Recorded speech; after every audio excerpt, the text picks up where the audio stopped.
This is the evolving world map, and it says come back to the Cretaceous period and evolve back. First we just did fast, slow, zigzag, and then they looked for geometric shapes in the negative. Then I think they jumped to looking for shapes in their worlds. We had them work with a partner to compare. So they were able to say that both of them found a square TV, but I found a prism at my house, and I found a tic-tac at my house that you didn't find. So then we went to a pineapple. To look at things and the shapes within them. Sarah here about all the little, details. They also ate the pineapples. Very important. Then we brought in a big vase of flowers. So what they got to do first was draw the spaces in between, and some of the kids were even drawing the details on the vase. And they only had 2 minutes. And they have ebony pencils without erasers because they can't get hung up on it being right or wrong. And then they went home and they taught their parents, and the parent had to draw. They really loved that because, when you ask your 5-year-old, what'd you do at school today? We played, we this or that, but that they could talk about the negative space. I had one dad, he said, I don't understand what negative space is. Talk to your 5-year-old.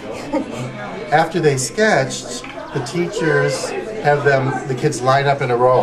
What do you call it? A living museum. Mm-hmm. They get the joy of looking and being seen at the same time. When I asked why do they all look different, and one little boy said, we have different perspectives. I think that was the word.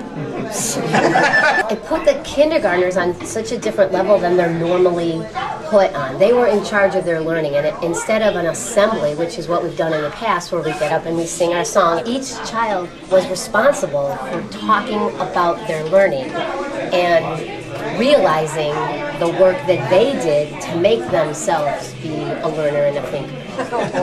So this is like differentiated learning at its finest. Every kid could jump in at the level that they were at. Here's a case where they reach and experiment in new forms of art, new forms of academics, new forms of thinking.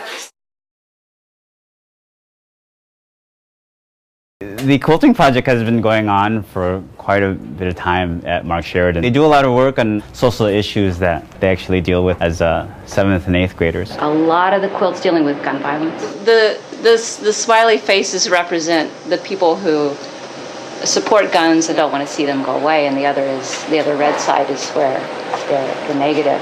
One of the students' mothers had breast cancer and actually had recovered, and so you see they have quotes, and inside the pockets there's various objects or images that go with the quotes. This group did a dance in relationship with the quilt. The school has a lot of Chinese children, first generation, second generation, and they were very concerned about how electronic waste is shipped to China. So this is kind of about global warming and also the toxic waste that's being dumped into China.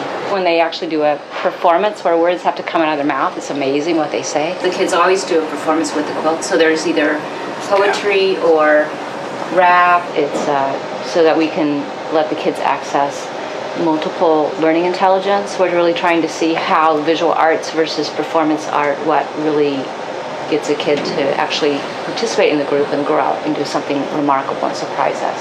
And it always, those things always happen.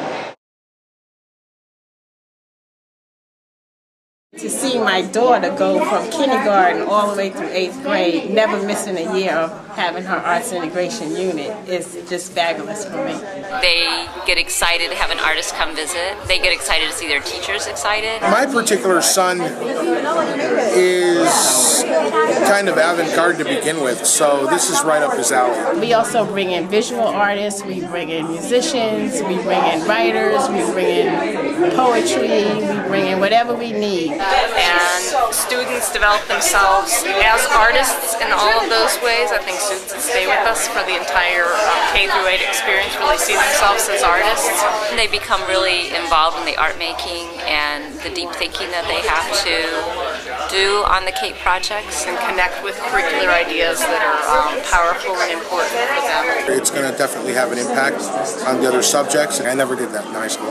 I wish we had this. It would have been fun to do compared to what we did in music, which was basically play the recorder. They go out from us and go to schools where they don't have a lot of art experiences. They really miss that. And one of the things that they said was that they were better able to understand other people in the room that history wasn't just about them as individuals or famous people, but that it was about connections between other people. And I think that in the process, that's probably even something that we've discovered is the connections between our rooms and just our goals as teachers. We think it helps kids connect culturally to who they are. We also think it develops them as people and their ways of expressing themselves. So it builds a sense of community, I would say. And even with the community is involved in our culminating activities, and I think that's very important to bring the parents and community members. I've never seen anything like it. This type of project just forces a thought process that most people don't use. Just doing avant-garde stuff like this has been beneficial to him. He's starting to think outside the box. Whereas if we were thinking inside the box, it's basically just the textbook, and you're reading from the textbook, and you're reading what people put down. But if you can create your own history, then I mean, does that make you a new historian? I just feel like I've accomplished so much. You know, like the teachers have accomplished so much, the administration has accomplished so much. Just knowing that my own child got 9 years really of, you know, being able to be touched by learning like this.